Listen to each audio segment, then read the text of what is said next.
Well, hello there. Today, I'm going to give you 5 easy steps to turn on your superpowers. Now, what are superpowers and can you really fly? This isn't about flying, folks. It is mentally, but no, you're not going to be turning into Superman, but you might become Batman. This really is. I'm going to give you a few things for your mind to tweak them so that you feel like you've turned on your superpowers. And this is specifically for empaths, healers, light workers, to step up their game, step up your game.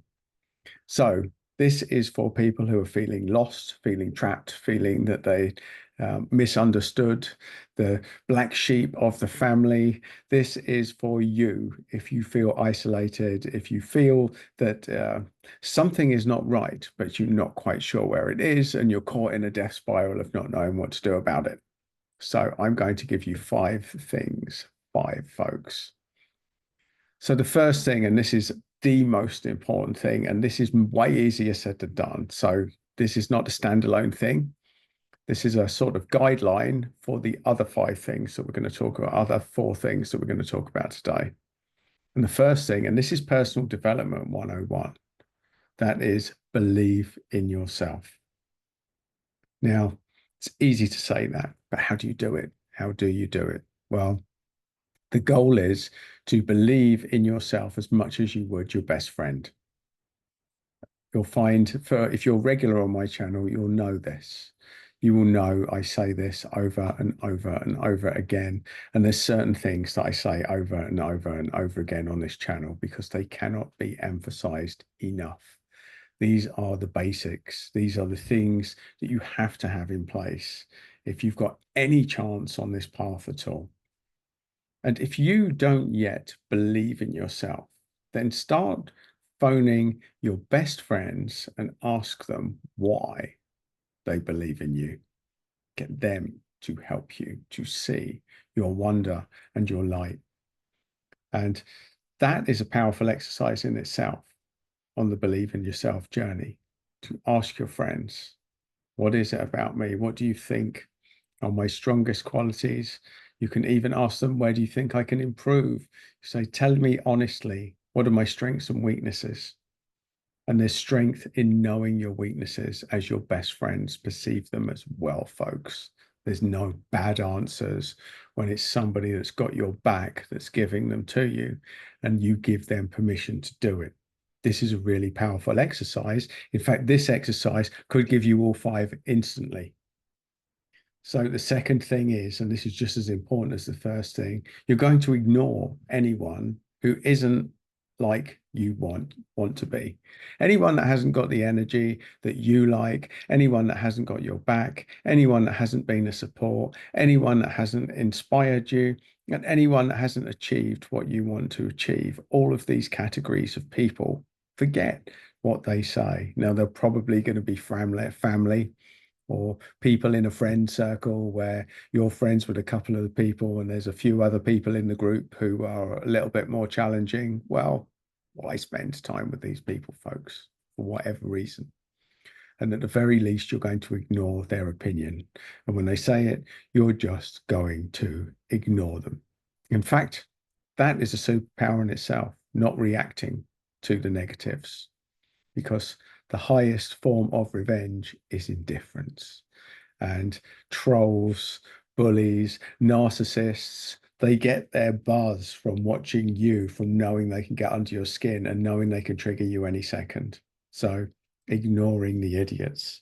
You don't want to be triggered. Don't let them trigger you. They're not worth responding to. The next one. Now, this might sound obvious, but it isn't. Because when people get caught in a difficult place, in a challenging place, in something where you don't know what you want, or you think you know what you want, but you don't actually. And I've asked people at length, what do you want? And they go on to tell me what they don't want. I don't want this person to do this. I don't want to be treated this way. Now, there's a big difference between knowing what you don't want and knowing what you want. And this is so important. because there's two types of motivation, folks. There's the first one where you're running towards a goal that's really compelling. And there's another one where you're just running away from something, and anything, any direction away from it will do. It's a towards motivation versus an away from motivation. And if you don't know what you're moving towards, and maybe that is, I want to raise my vibration. Maybe that is, I want to positively influence a million people. If you don't know what it is, if you don't have a big positive goal there somewhere, you'll have a whole string of stuff that you're running from. And the only reason that that's important is because there's nothing big to focus your attention on. So you need a goal, you need something big, you need a drive. Maybe I'm going to Australia next year or something like that. Something you need to target so that then you need to work out how to get towards something that you actually want. Now, that's a lesser goal in the bigger picture of things, and that's no disrespect to Australia, but some people want to change the world and raise the vibration and influence the lives of millions of people. So I'm just giving examples here of the sort of stuff that's important in the journey, the sort of stuff that can focus your mind in a positive way. Now, the next ones are going to be a difficult, especially for parents, specifically mums. And that is to prioritize me time. Each day, you have to prioritize it. Having time on your own just to center, to energize, and maybe even just to shut your eyes and breathe deeper. This is your time. If you haven't scheduled this in, then your time is owned by everyone else. Everyone that wants a piece of you. You're a slave to your phone. You're a prisoner of your own device. You're in the Hotel California, folks. You can check out, but you can never leave. The only way you can leave that permanent sense of I'm here for everyone is to switch off your phone, even if it's for 10 minutes a day or even five, if 10 minutes is too much, but just start by taking even a single minute. Just the practice of taking 1 minute where you switch off your phone, you just sit down and you breathe deeper. Now, if you can do that for longer, that's great, but prioritize me time.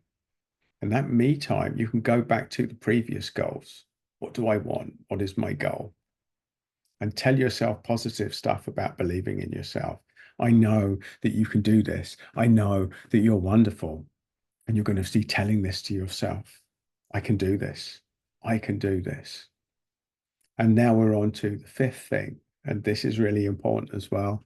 Ask for help, folks. Now, especially blokes, we're particularly bad at doing this stuff, but start asking for help. If you've got a goal, who can help you? Start writing a list of who you can ask, who you can at least have conversations, who you can get the ball rolling with. Because if you're caught in your own thoughts, then it's less likely that things are going to happen. So you've been prioritizing, believing in yourself. You're going to ignore those that don't have your back. You're going to energize what you want. You're going to prioritize me time, and you're going to ask for help. And there you are, my friends. There is the 5 steps that is going to turn on your superpowers, or at least move you towards that. And if you've enjoyed this video and you're not a regular to the channel and you want more hints and tips of how to raise your energy and vibration to feel better and to do more good in your life and the world, then subscribe here, lads and ladies. This is the place to go to help to raise your vibration and do all those good things. And if you want another video to give you more hints and tips on your path, then this video here is for you.